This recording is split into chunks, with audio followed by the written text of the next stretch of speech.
Hello. Hi. Okay. I see people are on mute, which is totally fine. I just want to make sure people can hear me. Yes. We can hear you. Suzanne, we can hear you. Okay. I can see you too. I know. I'm the one you get to see. So yay. That's awesome. Hopefully you can't see me. I can't see anyone. I am in my outside clothes though. So that's the good news. I did find a place to squat. That's not a problem. We're just okay. I'm gonna mute again because we're.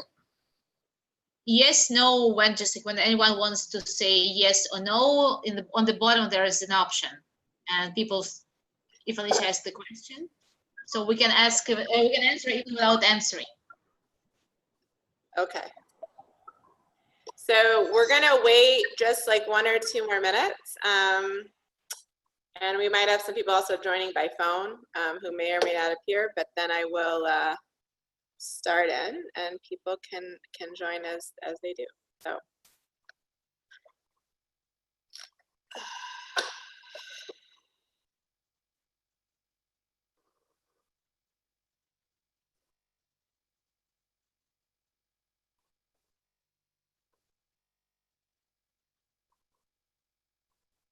Yeah.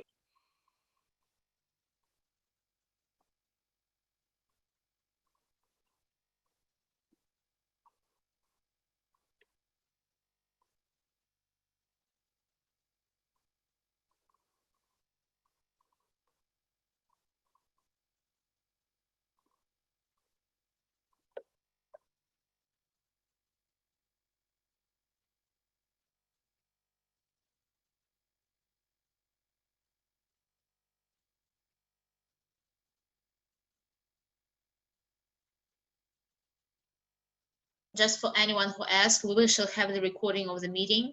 So the webinar will be recorded and will be available to watch again if necessary.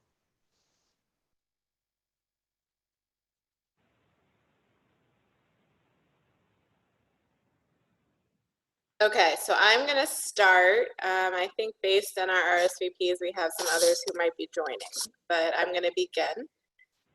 First, welcome to the webinar. I'm glad I'm a little intimidated by the fact that I'm the only face, but it's okay. So just to give you a quick rundown, the biggest point of this and the thing that I want to get to before, before we end and give significant time to is the ability for people to ask questions. We made a lot of information available in the public, but still, we want to be here to make sure that you have all of your questions answered about either the process or the goals or really anything. We want to give you as much information as we can. But what I'm going to do for some of you, this will be a bit of a I won't say redundant, but you'll have heard this before. But for others who have not been a part of this process, I do want to give you a little bit of history so that you can get a sense of where we've come. So really it'll be where we've come, where we currently are, and then where we're going. So for those who don't know me, I'll introduce myself first. I'm the Executive Director of the Jack and Goldie Wolfe Miller Fund. My name is Alicia Oberman. I've been doing it for 11 years. The Jack and Goldie Wolfe Miller Fund and the Jack Miller Family Foundation, they're parallel entities, has been in existence since 1987, and one way or another.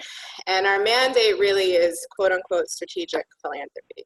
So while we have a number of other giving areas and we do obviously do grant making per se, when we see an area within a field that we think deserves attention and our funding and our resources, we are, if those of you who might know Jack Miller or Goldie Wolfe Miller, keen on seizing the opportunity to try to lead in a way in that area. So about, I would say 2 years ago, I can't remember now, about 2 years ago, we did a field scan in the Jewish sector, and we were looking at places that we thought that we could make an impact sector-wide. So we were giving lots of grants in different programmatic areas, but we wanted to look at really something that was field building. So what we elected to do is take a look at what people were doing with respect to board member development. So people were starting to invest and are continuing to invest in talent and talent retention and professional development with respect to the professional side of the equation. But what we didn't see were people who were investing in the volunteer, we're calling them volunteer leadership or lay leadership side of the equation. And so after doing a very informal assessment of my own over 3 months and talking to people all over the country, we decided to do this in a much more informed and strategic way and engage the Marom Group, who we have the founder, Amit Marom, and our project manager on the line too to answer questions if you have any specific things that they can address, to do several things. The one is to actually do an assessment of the field. So before we were going to undertake a whole initiative, we wanted to do what anyone else would call either a feasibility survey or a field assessment. So what we did is we produced this lovely report that is online and we can make available. It's on our FAQs on the website, but we can also easily, if you prefer, send it to you, just let us know. That did an assessment of the field in terms of what opportunities were available in board member development. And what we found were not many, frankly, even fewer in the Jewish sector. So we did an actually field scan of the Jewish and the non-Jewish sector. We narrowed it to the Jewish sector, and even to the extent that there were opportunities in the Jewish sector, they were limited, either age restriction, experience restriction, subject matter restriction. Like there wasn't a comprehensive model for board member development. So that was the first step. The second step was the field of dreams. If you build it, will they come, right? So because there was some pushback, and that if there was an appetite for this. So what we did next, like any good, field assessment, is we did a stakeholder assessment, which is also available on the website, where we looked at lay leaders, we looked at professionals, so senior staff really, and then we also looked at funders to see if they saw what we were seeing. Because if it was just the Jack Miller Family Foundation or the Jack and Goldie Miller Fund that was seeing this, it was not something that would, the market would be attracted to. And we were really looking to put something into the market that we could start, but then that we would get partners and consequently actually make market shifts, right? So we did that, and we found the most compelling statistic in there is basically that it was somewhere between, I think about 90% saw that there was a strong, urgent or somewhat urgent need for comprehensive board member development, which is a big number. So once we decided to do that, and we realized that we weren't the only ones seeing the need, we decided that we were going to build a product, essentially. There wasn't a product, and we were going to build one. Now, just to take a quick step back, this wasn't our original intent, right? Our original intent was to find a product, tweak it, take it, and move it to Chicago or, however we were going to do it. But when we realized that wasn't actually going to happen, we decided that we would take the seed capital and we would take the human resources and all of that, and we would actually build the product and bring it to the market. So in doing so, after a long process, we actually engaged with Kellogg. Kellogg is, it's not Kellogg Foundation, so to be clear, right, for those who may not be in Chicago, it's Kellogg Business School of Northwestern University, and they have one of the best nonprofit centers in the country, nonprofit management centers in the country. And we partnered with them to build a comprehensive 36 to 40 hour curriculum that deals with 4 pillars of board member development. The first is fiduciary roles and responsibilities of board members. The second is financial management and risk assessment. The third is capacity building. And when I say capacity building, it's very broadly defined. It is quote unquote fundraising, resource development, but also alternative streams of income, all of that. And that's actually like a quarter of the modules have to do with capacity building. And the fourth is strategic planning, evaluation, data, kind of all of the things that will round out, I would say, that education. And all of this, mind you, even though it's done through Kellogg, we were very cognizant of the fact that we wanted to have it be specifically applicable to the Jewish sector. So, and I'll stop in a minute to ask questions, then keep going, but answer questions, then keep going. So what does that mean? It means that even though we are working with Kellogg, who is not a Jewish service provider, we did work with practitioners in the field and Jewish educators to make the courses, the curriculum, the presentation, the applied learning, all of that specifically applicable to the Jewish nonprofit sector. And I can unpack that later, because I'm sure people have some questions around that. But whenever we bring in practitioners or we bring in experts, subject matter experts, or we do applied learning, we do it through the lens of what it means to work in the Jewish community in North America. And sometimes we blend into Israel, but you know, these things happen in our work. So we built that, and after we built it, we piloted it in Chicago. And I'm going to talk a little bit about Chicago, and then I'm going to stop, and then we'll go forward about the national cohort, which is why we're here. So we piloted it in Chicago. We started January 8th. We have 28 participants that represent 35 different organizations. There are actually more organizations represented who are non-Jewish as well, because many of these people serve in both capacities. And they run the gamut. And actually, Dorina, if you could pull up the slide that has to do with what the cohort looks like the portrait of the cohort, you'll see that we have not only diversity in terms of the type of organizations, but we also have age diversity, we have gender diversity, we have in terms of their experience level, although many serve in very high level positions, but we really tried to create the broad spectrum, which has been probably the most amazing thing that we have found, is the ability to bring all of these people together and learn from each other based on their experience. And we have some people in the cohort who've had, you know, which is an experiment, who actually haven't served on the board of a Jewish nonprofit, those are only 2, to others who have served, who currently serve on 7 boards, not all Jewish, but 7 boards. So it's quite remarkable, actually. So we are now not 10 actually sessions in. Our cohort graduates in 2 weeks. We are putting together their graduation ceremony, which is very exciting. We will have everyone but one quote unquote graduate, which means they had to fulfill their attendance requirements, which is 80% of attendance. The one who is not had premature twins. So she is actually going to be joining the next cohort briefly to make some of her items up. But we had remarkable attendance, remarkable engagement, and we learned quite a lot. The last thing I'll say about them before I keep moving forward is we did do an interim evaluation. So because this is a pilot, it was very important for us to continue to improve as we go, because even though we will be replicating, it was essential. We will never have these 28 people again, ever. And they are remarkable members of our community. And so we were constantly evaluating not only each individual session, but evaluating the knowledge acquisition, and then consequently the skills gained, and then also applied.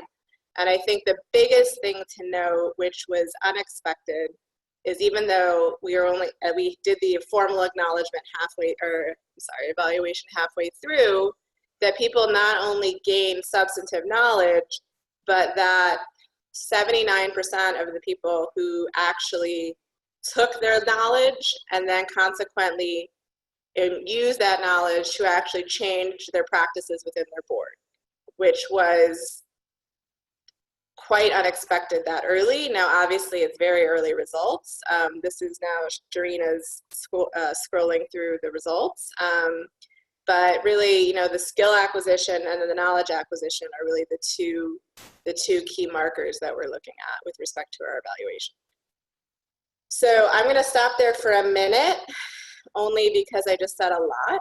And then I will go into the national cohort and what our thoughts are moving forward. But if anyone has any questions about anything I just said, please feel free.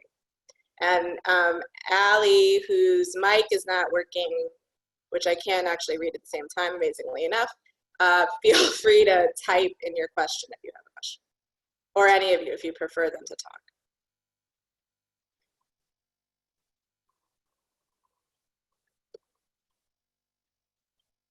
Okay, so no questions.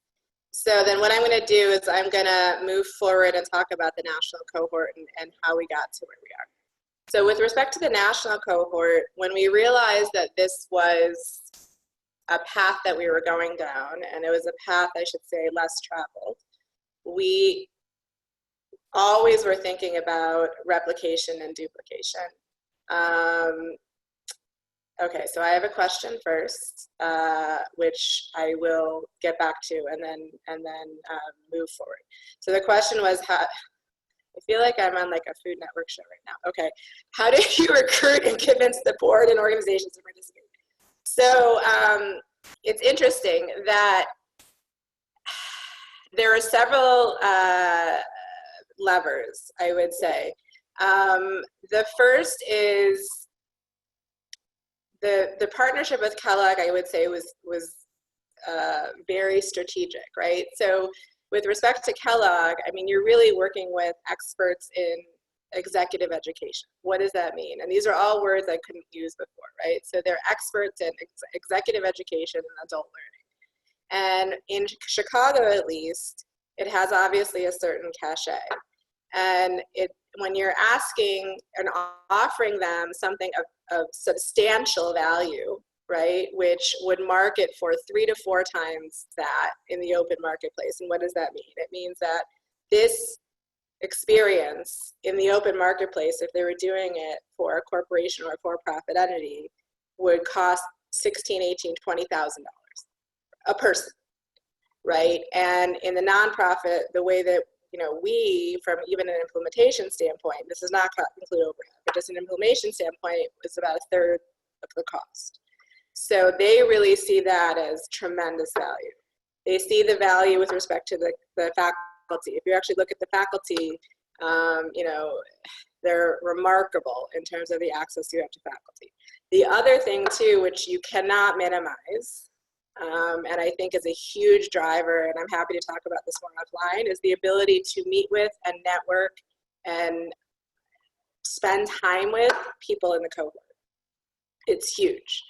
I think that was anticipated, and I think people really underestimated, and I even underestimated how valuable the experience was with having these people in the room and interact and all of that. I mean, it was really quite remarkable, especially given the age disparity and the experience disparity. People either really wanted to learn from people who had more experience within their cohort, or people who know that they need to learn from the people that we keep talking about, you know, Generation X and millennials, really valued that opportunity.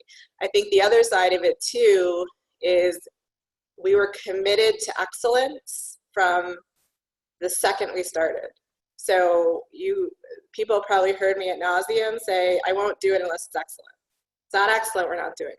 Now, that doesn't mean we hit everything out of the park, but it had to be excellent. This is a very discerning group of people, especially for those of you, you know, and who are or work with them, understand that they really value the experience.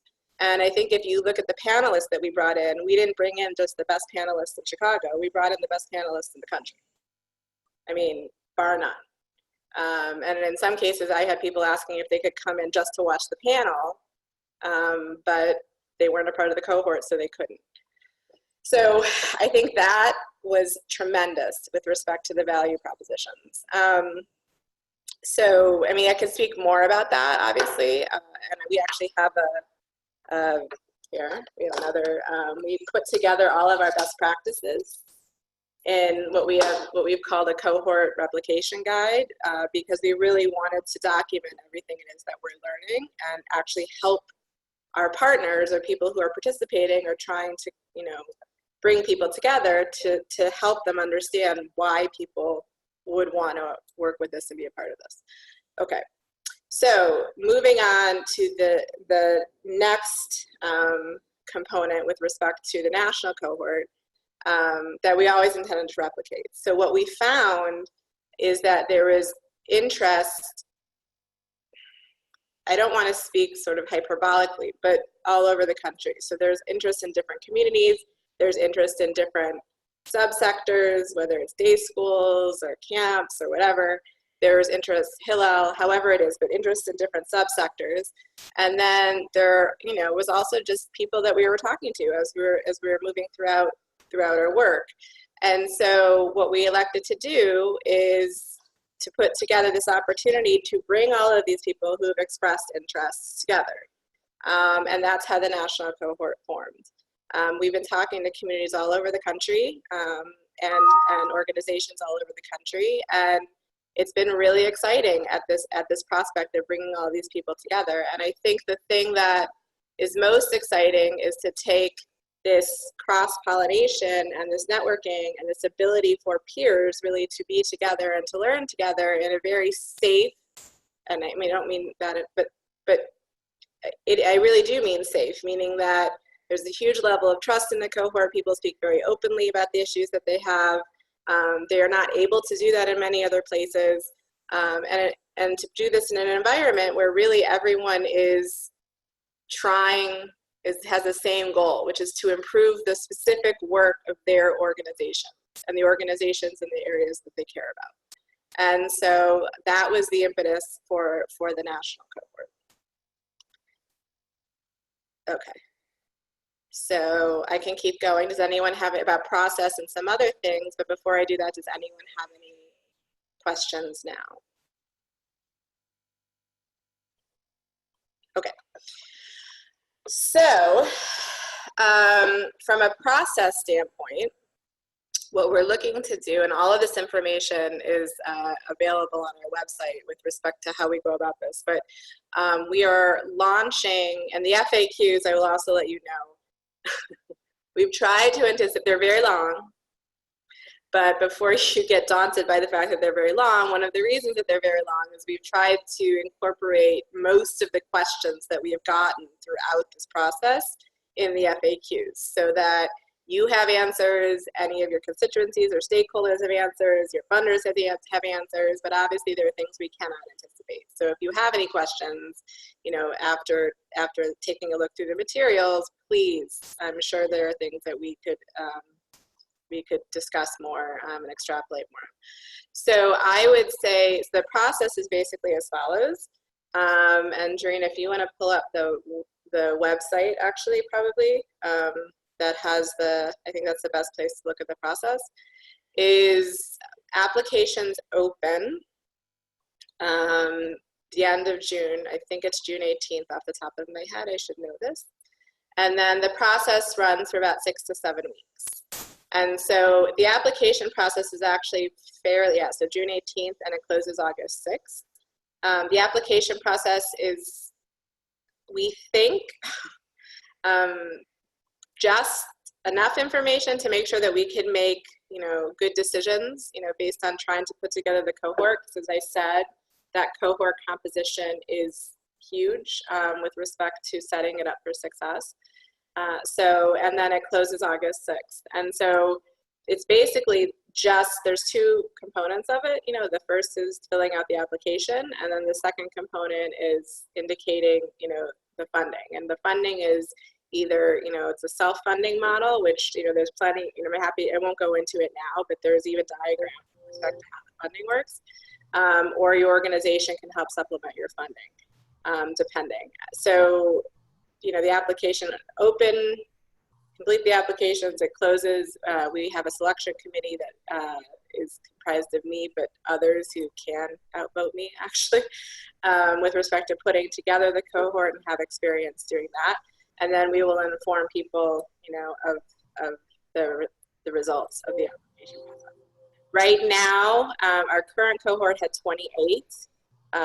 This cohort, we are willing to take up to 40. We don't have to take 40, meaning that, part of this is, looking at the cohort and the applications and understanding what that looks like. But from going with Kellogg's model, and what they think they can accommodate and still create the same sort of intimacy, and we will take up to 40 people. The way that we structured it this time is it's over 3 weekends, or I'm sorry, not weekends, 3 2-day, 48-hour periods. The Chicago cohort, because it was local, ran every other week or so. And so that's how we ran it in terms of being here. This one, as you can see in front of you, is typical for a Jewish conference, or however, a Jewish conference or retreat. It begins Sunday afternoon, and then it ends Tuesday at noon or so, 12:30. And it's 3 different sessions a few months apart. So you're basically done in 8 to 9 months. And these are essentially, if you look in front of you, these are the sessions. There are subjects, you'll notice that there's an asterisk. Once this cohort closes, we are going to take everything it is that we've learned and all of the feedback from the formal and informal evaluations and make adjustments to make this next cohort even more successful than this current cohort. And we also want to customize it based on the participants. So what we'll do too is take a look at the participants and see, kind of if there are things that we think we should adjust, we will. So this is a guide, but it will be more specific as the time goes on. What else? Amit or Dorina, is there something that you think that I'm missing with respect to the national cohort?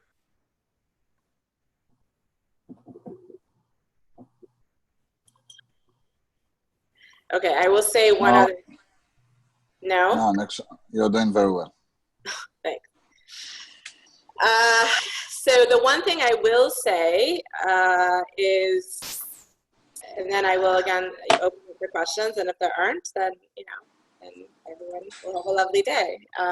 So that what we have learned is, especially since people will be coming from different parts of the country, there is something that is, I would say, special about having a local community cohort. So what does that mean? It means that people can interact outside of the cohort fairly easily. We've seen a lot of networking. We've seen a lot of cross-programming and programmatic synergies. I mean, it's been quite remarkable what has come out of this just from allowing people to be together.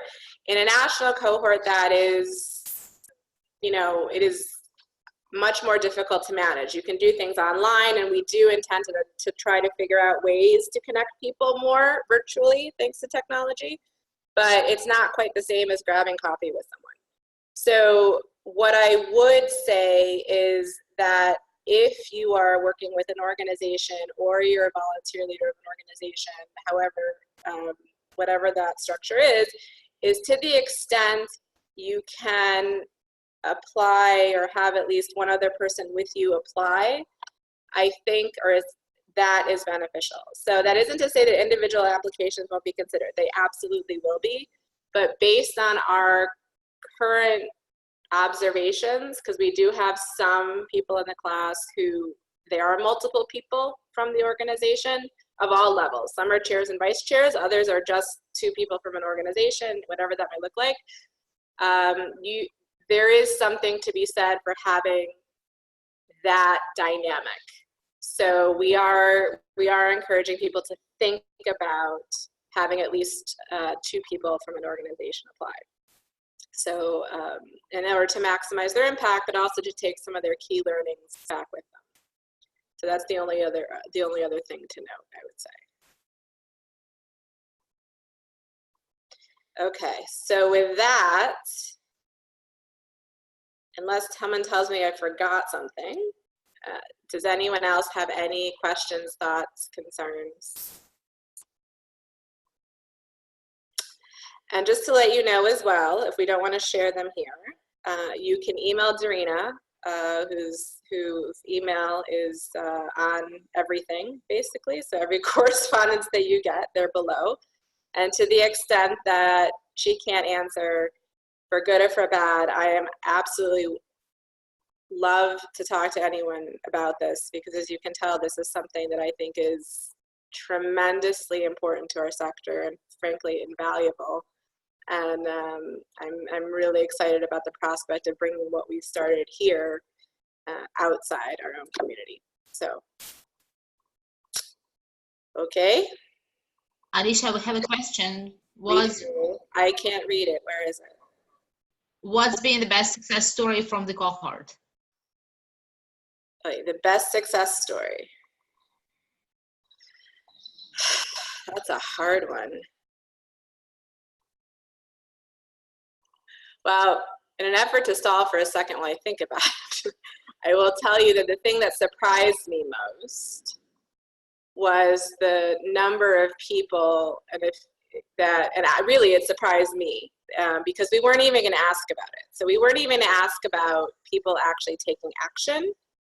Even after six sessions in designing the evaluation, we were only going to talk about knowledge acquisition, because you can't really talk about applied learning or skill sets, this early.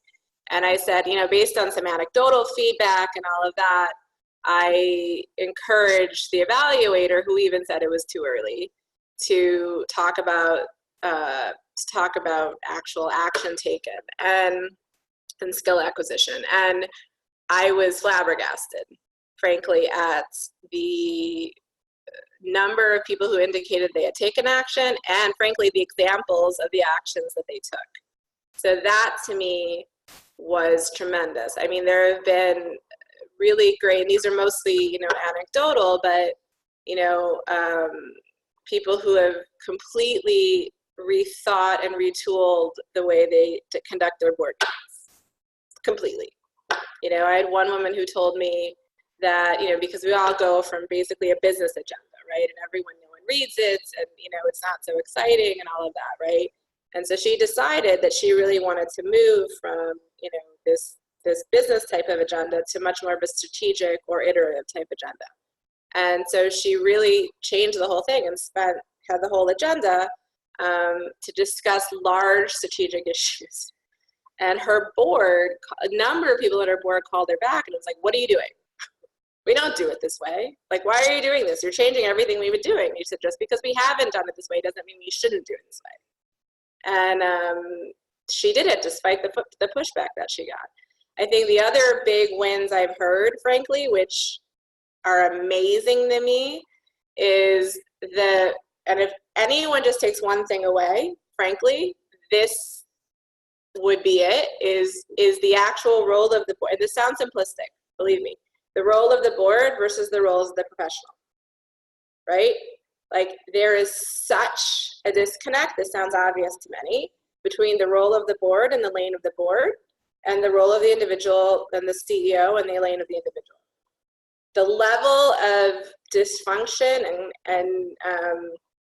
is unbelievable to me. And it was really funny because we were in one session, and this has happened so many times, that they were in one session talking about some sort of best practice, and someone would raise their hand and say, well, our CEO has been saying this for 5 years, but I didn't believe him, so we haven't done it. Right? And it's like, so now that this professor, or this practitioner, or this person who's been doing this is now telling me that this is the way we should do it, now maybe I actually believe them. That's happened. I can't even count how many times that's happened, meaning that someone's been telling them, a staff member's been telling them whatever it is, and people have actually started thinking about the fact that they should listen to their staff respectfully, and that they don't have the subject matter expertise to make these decisions. That's why they're hiring people to do it.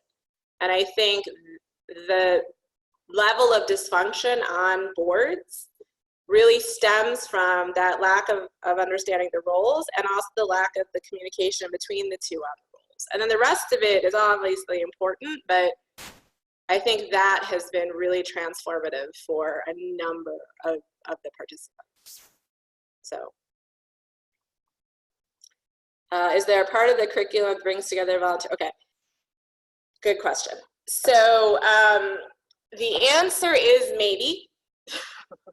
So I think what we're thinking of, so there's different schools of thought on this, and without going into a dissertation on various philosophies, right? I think that one of the things we may look at, and we're spending a lot of time talking to Kellogg about this, or we will, is having a certain portion of the curriculum where it's bringing in your CEO, right? There is something very valuable, and for those who are professionals, organizations know, to do professional development without your board. And there is something equally as valuable, which is not done really often, of doing board development without your CEO, right? That said, there is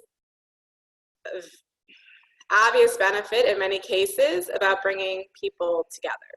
So I think for maybe one of, and again, this is part of the adjustments that we're making. So, you know, I say with that is it's possible that maybe for one of the 3 weekends, and it might even be the second weekend, which has to do with capacity building, once the cohort has actually gelled a bit, is to bring the CEO in. Because if there isn't, sorry, my dog. Okay, hold on a second.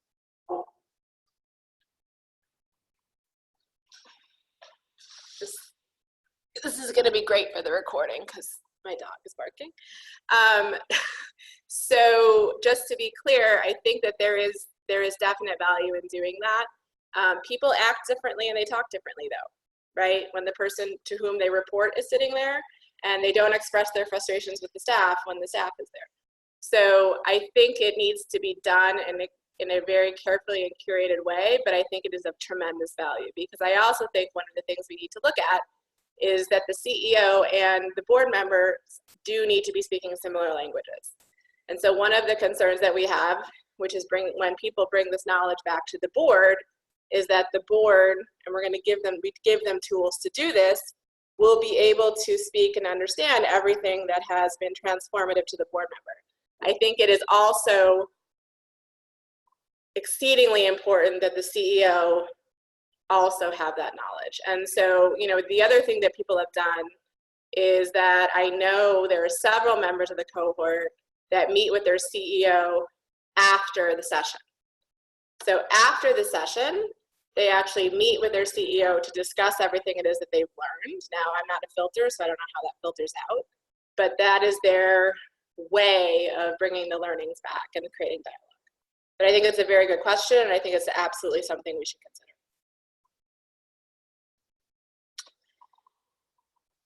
Any other questions?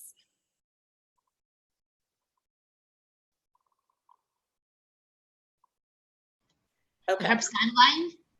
Sorry?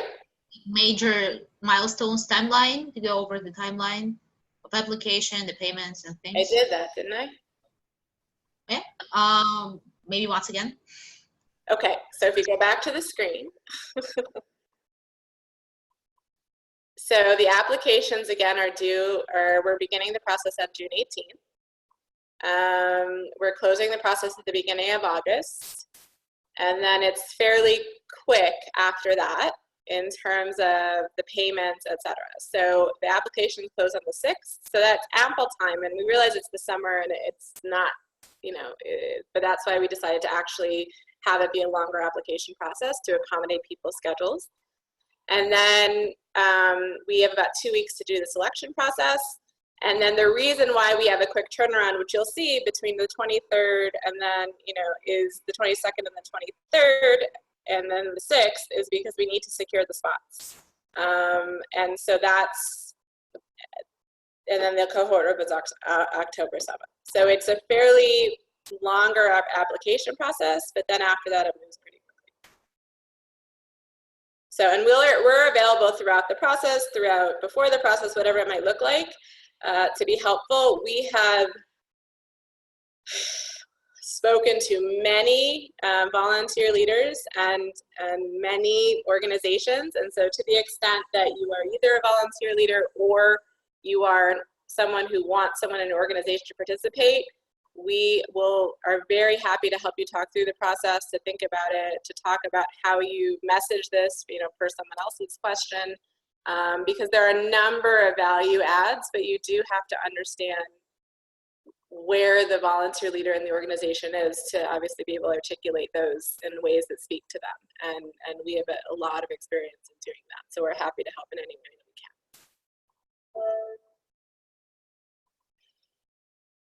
can. Okay. I'm reading. I don't think there are any more questions. I think that's it.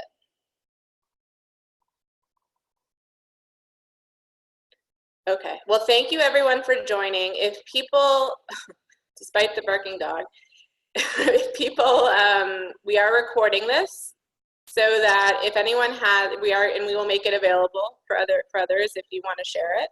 And we will be holding another webinar at the end of June, I believe, the week right around when the application process starts. So there'll be another opportunity to do it then.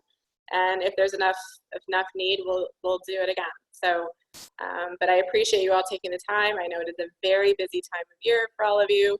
So it means a great deal that you would take the time to learn. So thank you. Okay. Thank you. Bye-bye.